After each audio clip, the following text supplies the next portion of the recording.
The old widow grieved a second time.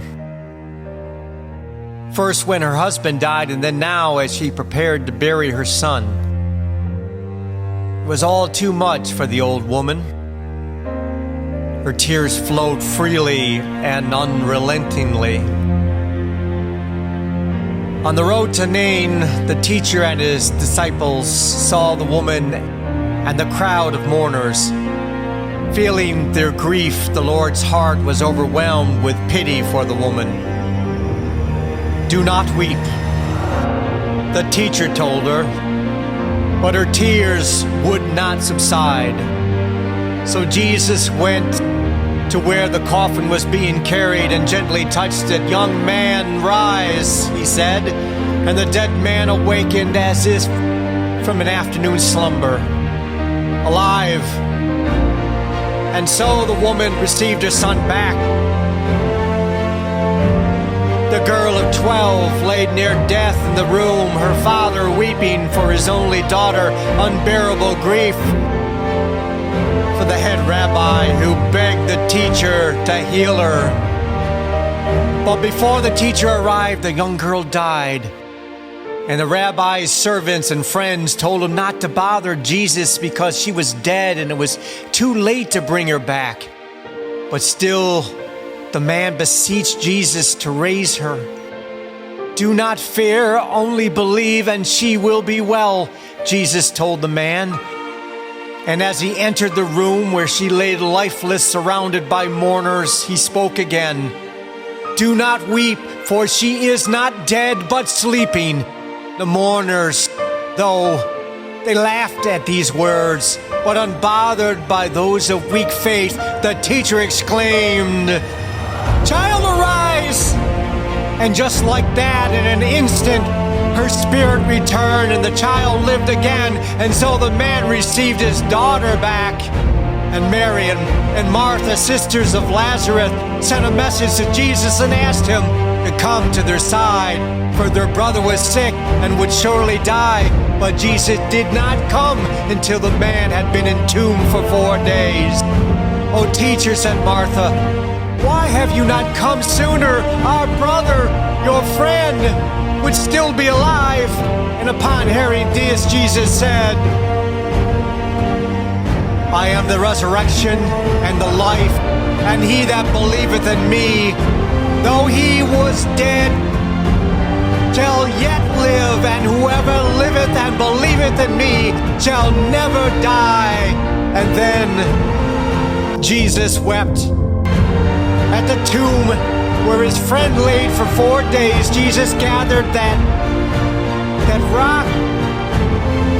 "Roll back the rock, Lazarus, arise and come forward," Jesus yelled to his dead friend. And within moments, still swaddled in the burial clothes, came Lazarus. He was alive, and the sisters received their brother back. And he was reborn, and Jesus received his friend back. The Almighty spoke to the Son, "My only begotten, my dear Prince of Peace, sweet Lamb of mine, I love you, and I am well pleased with you, but my earthly creations need you more than I. Through your suffering and pain and death and the cross, you will absolve them of all their guilt and shame, wash away all sin, and you will defeat death forever. Just as with the widow's son and the rabbi's daughter and your beloved friend Lazarus, you will die, but on the 3rd day you will rise. And because you rose, so too for those who believe in you."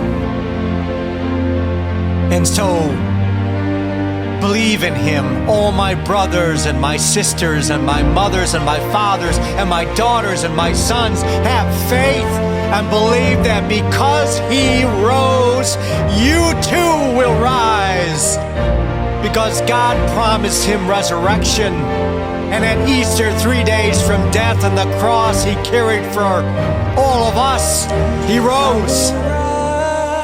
So I believe in him with all my heart and soul. He is the resurrection and the life. Because of him, I will not die. Because he rose, I will rise.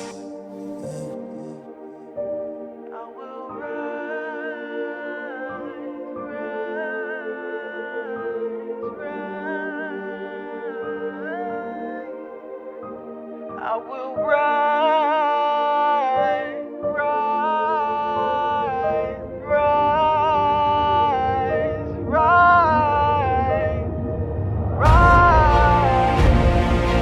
rise. And so, believe in him, all my brothers and my sisters and my mothers and my fathers and my daughters and my sons. Have faith and believe that because he rose, you too will rise.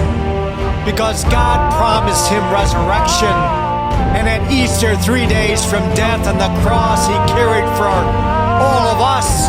He rose. So I believe in him with all my heart and soul. He is the resurrection and the life. Because of him, I will not die.